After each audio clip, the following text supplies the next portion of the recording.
O que é o mecanismo hedônico da fome? O que é esse comer hedônico que muitas vezes a gente escuta falar por aí? Veja, nós temos vários tipos de obesidade e várias formas de tentar intervir no controle do peso ao longo do tempo. Existe a obesidade metabólica, onde há uma resistência a diversos fatores e uma promoção da inflamação, a resistência à leptina, por exemplo. Mas nós temos um mecanismo diferente, os mecanismos neurológicos da fome. E, por que não, da vontade de comer.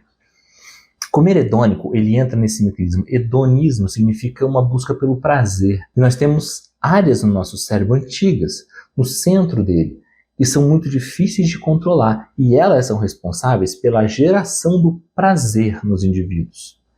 Um exemplo é o núcleo accumbens, que num estudo mostrou que em ratos que comiam em excesso alimentos muito palatáveis, eles colocam inclusive dieta de cafeteria para os ratinhos comerem. Frituras, muito açúcar, esse tipo de coisa. Existe uma destruição dos neurônios do núcleo accumbens, que são os neurônios que produzem dopamina. A dopamina é um dos neurotransmissores que nos dá a sensação de prazer e de satisfação nas coisas realizadas. Quando há uma destruição dessa região, uma redução da produção de dopamina, o indivíduo tem que continuar fazendo aquela ingestão daqueles alimentos dopaminérgicos para poder satisfazer essa perda que ele teve. Esse é um dos grandes mecanismos, o mecanismo da fome hedônica. Vou comer pelo prazer, um prazer patológico causado por alguns tipos de alimento que vão simular a dopamina. Esse é um mecanismo visto também em algumas drogas, como por exemplo na cocaína, que tem uma grande capacidade de estimular a liberação de dopamina, causando um efeito excitatório. Então, a comida vai se comportar dessa forma. Particularmente o açúcar é um dos mais estudados, a fazer este mecanismo, a causar essa alteração inflamatória crônica nas regiões do cérebro que controlam o prazer em comer. É interessante pensar que nesses estudos percebe-se que indivíduos que têm uma obesidade do tipo hedônica, eles também têm um gasto maior de energia, uma taxa metabólica basal maior. Uai, tá errado? Por quê? Era para ele emagrecer. Não.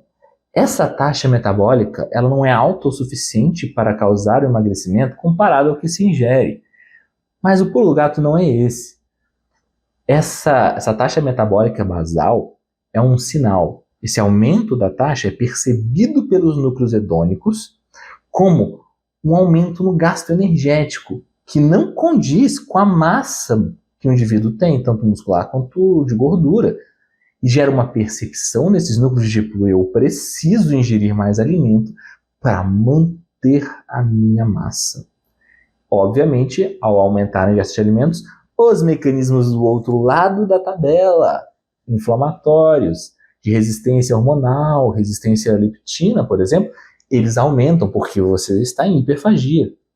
E eles jogam a balança agora para o outro mecanismo, retroalimentando um ciclo interminável de obesidade.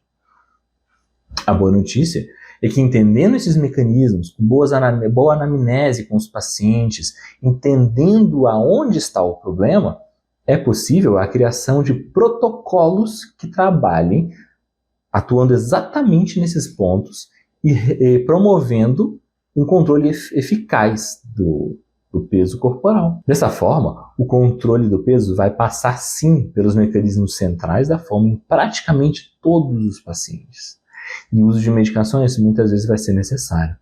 Esse é um dos motivos pelo qual médicos como eu trabalham e estudam tanto esses novos mecanismos cada vez descobertos, que é para poder ajudar você a atingir o seu objetivo e controlar a obesidade, reduzir o seu peso de uma forma eficiente, porque muitas vezes atuar em um mecanismo isoladamente fará com que esse outro aqui aumente, e isso significa um insucesso no tratamento do controle do peso.